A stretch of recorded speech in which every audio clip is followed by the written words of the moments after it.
dimunculkan oleh Pemda New York. Sekarang dimunculkan lagi karena Pemda New York mengalami kesulitan keuangan dan anggapannya dengan menarik tunggakan parkir dia mendapatkan tambahan banyak. Itu ada satu prinsip dalam diplomasi yang namanya tit for tat, an eye for an eye. Jadi mata dibalas mata, kaki dibalas kaki. Anda kalau nanya masalah parkir orang Indonesia di sana, coba juga tanyakan biaya pelanggaran yang dibikin oleh diplomat Amerika di Jakarta. Nah, mereka parkir sembarangan lebih sering ya kan. Bahkan bikin jalan di Surabaya, jalan saya, trotoar saya dihalangin gitu. Mereka nggak pernah bayar gitu. Jadi itu aja lah intinya. Jadi jangan nanya yang dicari-cari kesalahan negara kita. Kesalahan negara yang mereka lebih banyak loh daripada kesalahan kita. Udahlah. Nah, apapun yang terjadi, menurut hemat saya, Palestina akan posisinya akan lebih baik dibanding sebelumnya. Mengenai perlindungan warga, ada banyak ukuran yang bisa kita pakai. Dari misalkan jumlah dari kasus yang terjadi, kasus yang terselesaikan, kasus yang tidak terselesaikan dengan mudah kita lihat. Kalau krisis di 2011 ini problemnya ada di neraca pemerintah, tapi bukan pemerintah kita. Pemerintah seperti Yunani, pemerintah seperti Spanyol, pemerintah seperti Portugal. Ini rata-rata mereka atau Amerika itu ngutangnya lebih daripada 100% daripada PDB mereka. Sampai yang namanya Obama itu kan kemarin perlu mendapat persetujuan dari Kongres untuk menaikkan tingkat utangnya lebih dari 100%. Karena memang ada aturan undang-undang nggak boleh.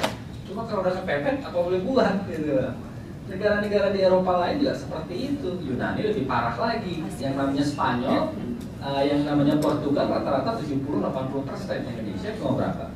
25%, rendah banget, lebih kurang dari seperempat daripada kita punya PDB ataupun pendapatan dari ketika ekspor kita turun di Amerika dan dunia Eropa, bagaimana mencari peluang-peluang di negara lain. Di 2008 kita berhasil, ekspor kita nggak turun banget, yang jatuh cuma pasar modal, betul kan? 2008 Sri Mulyani Pak Abu Rizal Bakri kita ikut. Tapi ya intinya ya itulah, masalah politiknya ramai di situ, tapi kira-kira eksesnya seperti itu. Tapi ini hanya terisolasi di sedikit di mana di pasar modal, dan berkat daripada penurunan harga BBM ya kali oleh Pak SBY itu dampaknya ke masyarakat bisa agak ternetralisasi, termasuk misalnya bantuan-bantuan melalui PNPM, bantuan-bantuan melalui program BLT dan lain sebagainya. Kita punya tingkat pertumbuhan PDB juga adalah yang terbaik ya selama Indonesia merdeka, catat tuh. Jadi berturut-turut hampir sama dengan kejadian, lebih bagus daripada kejadian di Orde Baru. Bahkan kalau misalnya yang namanya pertumbuhan daripada sektor minyak dan gas itu tidak negatif, itu kita punya PDB kemarin bisa tumbuh lebih dari 7% gitu. Jadi ini beberapa catatan saja dari saya.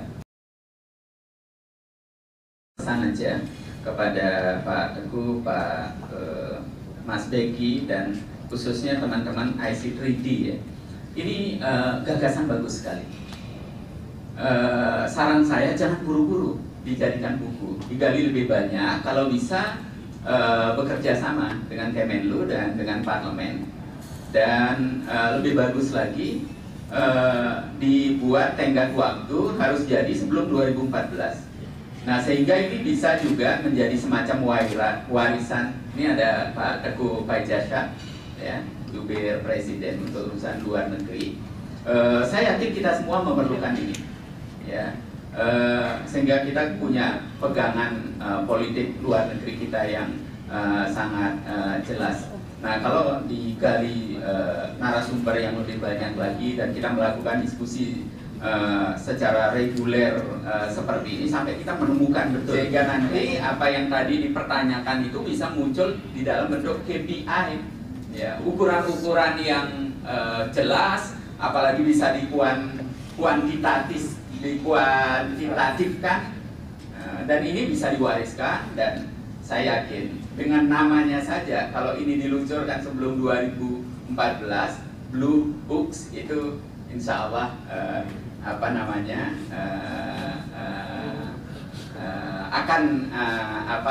licin jalannya, licin dalam arti bukan jatuh tapi mulus lah.